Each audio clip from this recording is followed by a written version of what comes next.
Hello, welcome back to another video. Again, I'm Mr. Hager. We're in U.S. History 2. Today we're going to continue talking about the Gilded Age, right? But today we're going to really focus on the standard of living. What was it like for people actually living in the cities, working in the factories during the Gilded Age? So, accompanying the spread of the so-called Gilded Age, right, we start seeing a rising standard of living for most people. Overall, what we see during the late 19th century, and the early 1900s, is that people are getting more rich. Right, wages are actually going to be increasing. Keep that in mind because the working conditions are going to be horrible at this time, but genuinely like better people are better off than the generations from before materially, right? Materially, so they are, they have more stuff than before. So before the industrial revolution, any clothes that you have to make yourself. So most people only own like a couple articles of clothing and stuff. They didn't really buy new clothes. But with the Industrial Revolution, we have textile factories, and people are able to actually purchase things using their wages, which is sort of like a new thing, right? So what we start seeing is during the 1860s to the 1890s, real wages. So the amount of like money that individual workers are making is actually increasing. Workers still aren't getting paid a lot, but they are getting paid better than they used to. So this is going to, increase their standard of living, but there's going to be some sacrifices in the meantime with that. So at the same time, so even though on paper it looks like people are making more money, which technically they are, right? In reality, between the 1860s and the 1890s, we see a widening gap between the richest of Americans and the poorest of Americans. The richest 2% of all American families own 1/3 of the nation's wealth. So the richest 2% of American families own 1/3 of the nation's physical wealth. And the top 10 own about like 3/4 of that. So that means that 90%, right, of the population in America only owned about 25% of the physical wealth, which is crazy, right? That only 10% controls everything. And we see a lot of correlations with that today. The wealthiest Americans today own more wealth than the poorest 99% of Americans combined, right? So there's a lot of overlap here between the Gilded Age of 100 years ago and what we see today.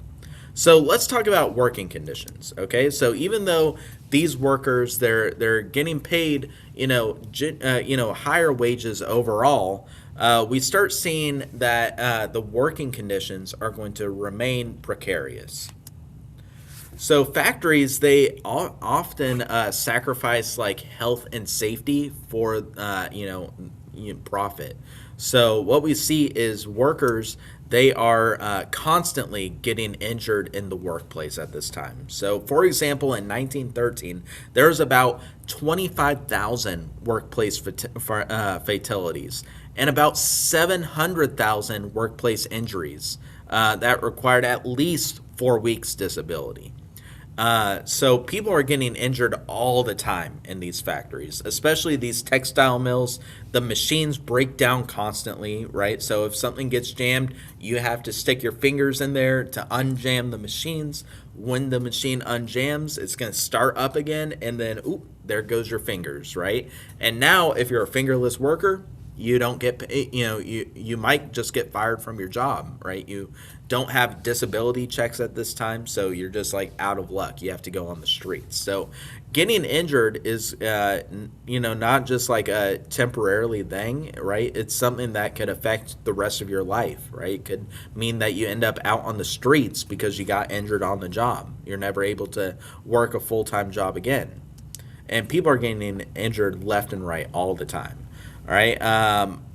So also at this time there was no workman's comp, right? This is before workman's comp. So if anyone gets injured on the job, the employer doesn't have to do anything for you, doesn't have to pay your hospital bills, doesn't have to make sure you get a paycheck and stuff until you are bad. Even if it's their fault that the injury happened in the first place, there's very little workers' and rights at this time to protect you. So this is going to be the highest accident rate in the world. The United States is going to have the highest accident rate for its workers in the world. And a lot of these unskilled workers, right? You don't need the best and the brightest people to run these machines. A lot of these people have very little education because you don't need it, right? If your job is to work in a textile mill, work in a loom and stuff, press a button all day, you don't need very high skilled laborers for that, right? People were seen as just cogs in the machine. So if a cog breaks down, what do, right? You replace it. If you have a car and a piece is broken, right, you replace it. And that's how a lot of these managers and stuff, these business owners felt about these workers, that they're highly replaceable. So if you complain, if you don't work as hard as they want to, you be out of a job and on the streets. So more factory workers are needed because all these factories are popping up all over the place in the city, right? And what we see is there's a huge excess of labor, right? So a lot of these business owners, you needed them a lot more than they needed you. So they'd be like, okay, I have 1,000 people waiting outside to take your job. So they just need an excuse to fire you.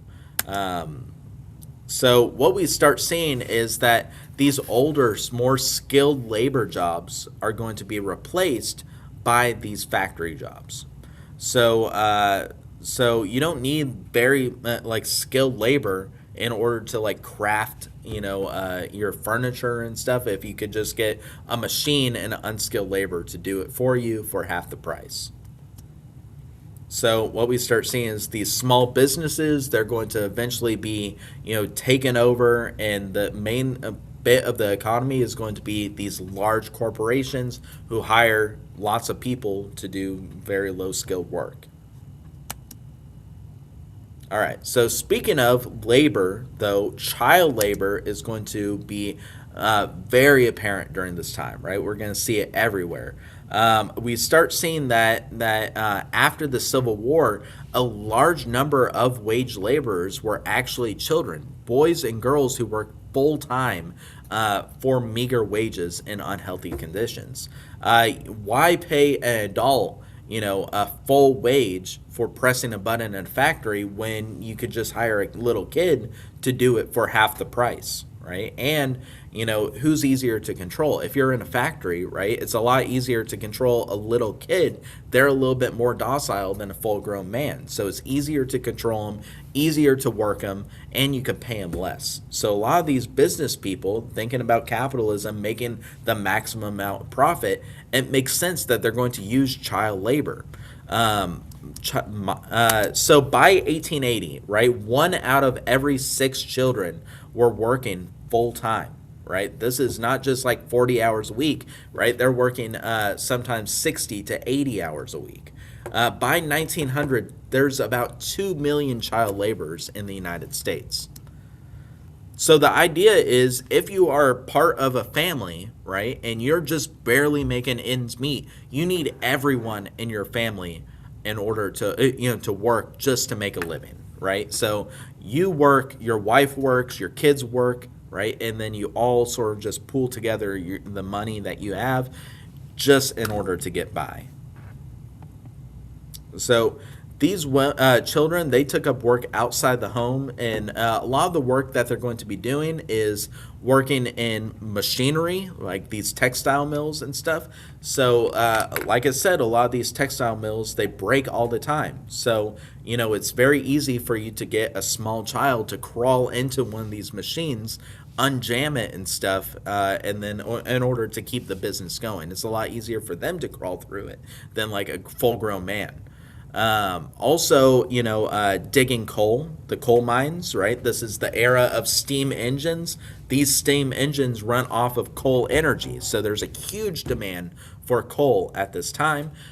Children could climb into these small mine shafts that adults couldn't fit into. And also, you see a lot of oysters being shucked at this time. New York City is going to consume the most amount of oysters out of anywhere else in the world. They're actually going to deplete New York City's bay full of oysters, right? And it's actually now in the 21st century that oyster population is slowly starting to come back. But yeah, it's shucking oysters, peeling shrimp, canning food, any job that you could get a kid to do, right? You will, because it's they don't have to do a lot of skilled labor, right? And you can pay them a lot less. So parents, they were desperate for income, and they had no choice. A lot of these parents, I'm sure they would prefer not to send their kids to the mines and the factories and stuff. But the fact is that everyone needed to work together just to pay rent, right? So children were laboring aside adults for about 12 hours a day. Adults would work about 14 to 16 hours a day. So, the kids, they would work about a couple hours shorter than that, but they would work 6 days a week. A lot of these children received little or no education or little time to play. And very little parental oversight either. Children at this time, a lot of them were viewed as like little adults, right? So just you need to be productive, help your family in some way. So this is a picture of some Appalachian coal miner children, right? So up here in the Appalachian Mountains and stuff, we start seeing a lot of children working in the coal mines. And a lot of these children working in the coal mines, most of them, right, only about half of them made it past the age of 20 years old.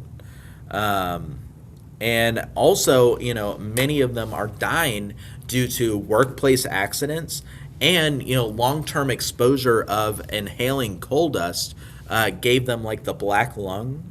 So, their lungs are literally coated with coal dust, and they have a lot of breathing problems. So even if they do make it past 20 years old, right, they're going to have a lot of health problems along the way too. It's very hard work, this coal mining, but there was a huge demand for it and there was money in it, so a lot of kids were working in there, right? So by 1881, only 7 states, mostly in New England, had laws requiring that children be at least 12 years old before they work. So by the 1880s, we have the beginnings of some child labor laws. But even though there were laws on the books saying that children couldn't work until they were 12 years old, a lot of people turned a blind eye to it. It was rarely enforced. So we have lots of kids working at this time. And we start seeing a tipping point, right? We start seeing that a lot of these workers, they're fed up from working so hard for such little money with such horrible conditions. And we start seeing that these workers are going to gather together, that there's safety in numbers, that yes, if you pitch a fit to your boss, they could fire you, but they can't fire all of you, right? So we start seeing the growth of labor unions at this time. So one of the first labor unions in the United States was a group of immigrants. In our last video, we talked about how there were waves of immigrants coming over. So the first main group of organized labor was the Molly MacGyvers, right? This is a Irish secret society in the coal region of western Pennsylvania. And they were motivated by dangerous coal mining conditions, right? We said that coal mining was a very dangerous profession. These Irish immigrants, they were just they were fed up from their working conditions of getting injured all the time. They wanted higher wages. They wanted protection. They wanted some sort of workers' comp. So what they did is, instead of peacefully protesting or staging a strike and stuff, they just resulted in murder. They just started killing their coal operators and stuff and their managers.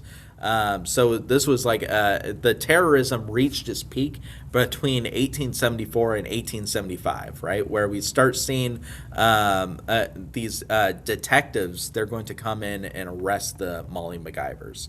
So they were put on trial for like murdering their managers and stuff like that. They were put on trial in 1867, and 24 of the Mile MacGyvers were convicted, and 10 of them, the 10 like ringleaders, they were hung. So we start seeing that the very first, protest against the managers in this workplace environment and stuff was very violent, right? And this is going to be something that continues. We're not going to see like very peaceful protest. That's something that's going to come a little bit later, right? So we have the Molly MacGyvers, right? They are killing their coal miner bosses and stuff because they don't like the working conditions. Also, we start seeing this railroad strike, right? So in 1877, there's going to be this nationwide railroad strike, and it's going to be one of the first major interstate strikes in American history. This is going to be, take place over a huge chunk of America. We talked about how the railroad is expanding at this time, right? A lot of the railroad workers, they faced a lot of the same difficulties as other industrial jobs. So there was this panic of 1873. So a panic is sort of like economic depression, right? They didn't call it a depression back then, but it's like they were afraid that the economy was going to take a downturn. A lot of businesses start laying off their workers and stuff. And the rail lines, they decide to cut wages. They decide to do another 10% cut in 1877, which means, like, can you imagine you're working your job and then you come in one day and then your boss is like, hey, actually, because of the economy, we're going to pay you 10% less. So a lot of these workers, they had enough of it. They're like, hey, stop cutting our wages. They got fed up. So in West Virginia, a lot of these workers walk off the job and they start blocking the tracks. So they are just like, hey, unless you pay us what you were paying us before and stuff, we're not going to operate, right? We're not going to work. Your trains can't pass, and you're going to start losing a lot of money. So this strike and stuff had no organization, right? There was no ringleader and stuff, no group to pull this together. So even though there were strikes and there were people, blocking the railroads and walking off the job and stuff, it was very disorganized, and it quickly turned violent, right? A lot of these workers, they're going to start plundering and burning down the railroad's property and stuff. And the railroads did not like this, right? So we start seeing these railroad demonstrations spread from Maryland all the way to San Francisco. So all these railroad workers, they're burning down bridges, they're blocking rail lines, they are beating up management and stuff. It's taken a very violent turn. So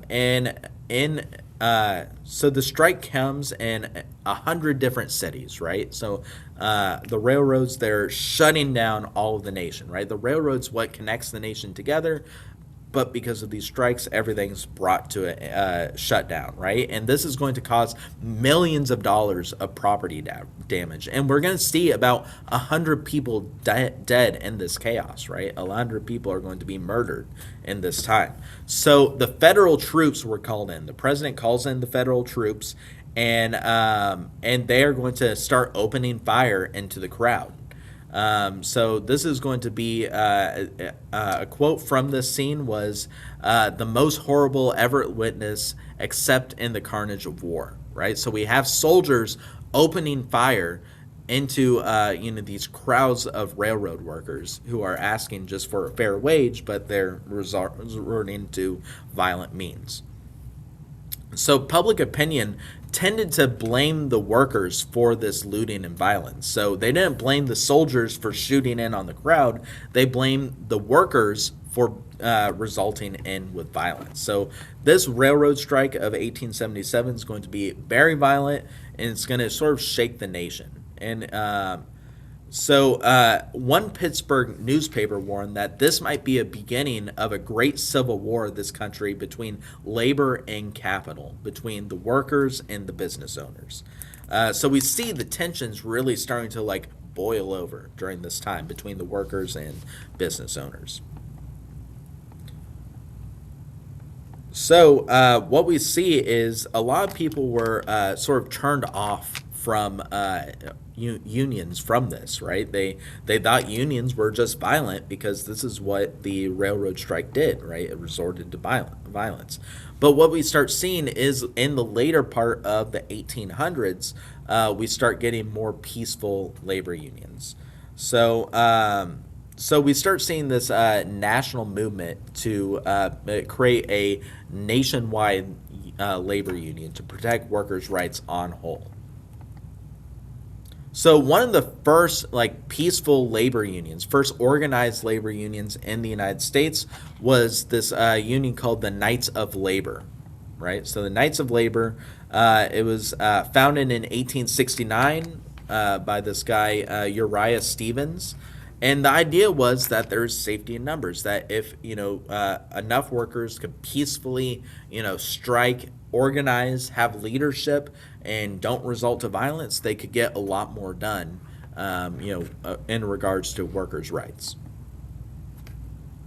So because of the Knights of Labor, we start championing this 8-hour long workday, right? They are starting to push for workers' rights. So lower the workday from like 14 to 16 hours down to 8 hours. They wanted to limit child labor. They wanted to protect workers' rights on whole. So by the 1880s, right, we have a membership of about 100,000 people, in the Knights of Labor. But by 1886, 6 years later, that number is going to jump up to 700,000 members of the Knights of Labor. However, after the whole railroad strike, we start seeing a decline in membership, right? Then we have another very tragic strike that happens, the Haymarket Square riot. So, unfortunately, the Knights of Labor was unfairly blamed for this Haymarket riot, right? So in Haymarket Square in New York, we start seeing a rally to support an 8-hour workday. This is going to turn very bitter, very fast, very violent. The police are called in. They're going to start shooting into the crowd. Over here, you can see sort of like a newspaper about the Haymarket riot and stuff. So interesting enough, right? We talked about immigration in Chicago. So the top part of the newspaper is talking about it's describing it in English and stuff. But then the bottom part is going to be written in German because there's going to be a lot of German immigrants in Chicago. So we also have like a German press as well there. But so when police start breaking up this crowd in the Haymarket riot and stuff, someone threw a bomb at the police, and then the police responded by firing into the crowd. So several dozens of people were killed, and many more were injured during this riot. And rumors circulated that anarchists tied to the Knights of Labor had thrown the bomb. So a lot of people, they sort of got turned off from the Knights of Labor. And even though it was the first labor union in the United States, this sort of like put a sour taste in people's mouth. And the union was eventually dissolved in 1893. So that leads us to a new organization called the American Federation of Labor. So this was founded by a former Knight of Labor, this guy Samuel Gompers, and he is going to create the AFL, the American Federation of Labor, in 1886. He still thought that there's still problems with unions; they could still achieve rights and stuff if they do it peacefully. So they're going to try it again, right? Another labor union. So this was only for skilled workers, though. So they wanted a labor union to protect skilled workers, skilled labor. Unskilled laborers were not included with this. And there were a lot more unskilled laborers than skilled laborers. So that's going to sort of shoot this American Federation of Labor in the foot. So the AFL, they chose to concentrate on what they considered basic economic issues. Right? So, for example, they really pushed for an 8-hour workday. So the AFL, they really pushed for 8 hours of work, 8 hours for rest, and then 8 hours for what you want, right? For what you will. That's what that poster says. And this is going to be the blueprint for what we have in America today. We have this 8-hour system, right? If you are working, a normal shift is an 8-hour shift, right? People are recommended to sleep for 8 hours, and then you have 8 hours to do whatever you want, right? So the 888, work day and stuff. This is something that has persisted for the next 100 years. All right. So the American Federation of Labor, they recognize this tactic of collective bargaining, right? So they're like, okay, well, if we don't meet our gains, right, we need to find a middle ground with management. So these unions, they start working with management. They start finding some common ground in between there, right? And slowly but surely, they're going to start gaining more rights. It's not all the rights they wanted, but they're going to start gaining some. They're going to start getting some protections from injuries and stuff, and they're gonna make some modest gains, right? But eventually, the government is going to step in, and they are going to try to control things from their end, right? But overall, the big businesses, right? We talked about how these robber barons like Andrew Carnegie and John D. Rockefeller and stuff, they're the ones who are bribing the government, right? So the government really, for the most part, sided with the big businesses, right? Because that's where they're getting their money from. All right. Yeah, we're going to skip ahead a little bit.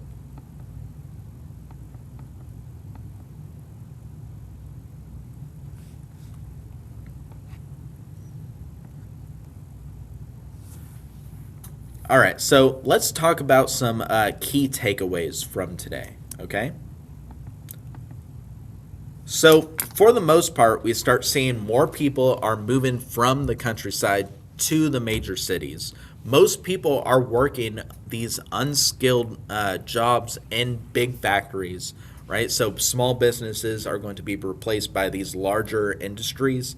So, what we start seeing is a mass production of goods where the prices of a lot of goods are going to decrease because of mass production, right? Supply and demand. There's more supply, so the prices of good are going to drop, which for us, the consumer, is going to be awesome, right? A lot of people are going to be able to use their wages to buy an extra shirt, right? So you don't have just the one shirt that you've had for years and years.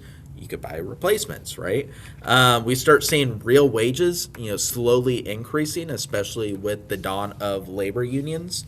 And we start seeing that there's this new exchange, right? So before, if you're a farmer, right, you only get paid like once a year, and that's like around harvest season. So when you sell your crops, that's what you get when you get paid. But this industrial revolution it introduces a new type of thing, which is wage labor, right? You give up some of your time, right? You work your shift, and in exchange, your manager is going to pay you a wage. So this is sort of like a new idea that happens at this time. So even though, overall there's more wealth in America, people are materially better off, we start seeing that gap between the rich and the poor. And this gap's only going to continue growing, and it's going to keep going until the present day, where we have the same wealth disparity as 100 years ago. We start seeing the tipping point with all these strikes and these battles between labor and management over wages and working conditions and workers' rights. A lot of these strikes are going to turn violent, and it's going to throw a lot of people off from labor unions, but eventually labor unions are going to make their stride again when we get closer to 1900. You need to recognize the workforce, right? The large amount of children laborers at this time, how children are getting paid less, and they're working very dangerous working conditions. Most of them aren't going to live past 20 years old. All right, so that is it for today. We talked a lot about labor and what it was like to be a worker during the Industrial Revolution. Please watch the other episodes, other videos about the Gilded Age that I posted. These are all going to be sort of like added together, right? It's going to all, add to our stories. So it's very important you watch all of them so you're prepared for our upcoming exam and your weekly quizzes. All right. Well, if you have any questions, please email me. Thank you for staying tuned, and I will see you on the next video.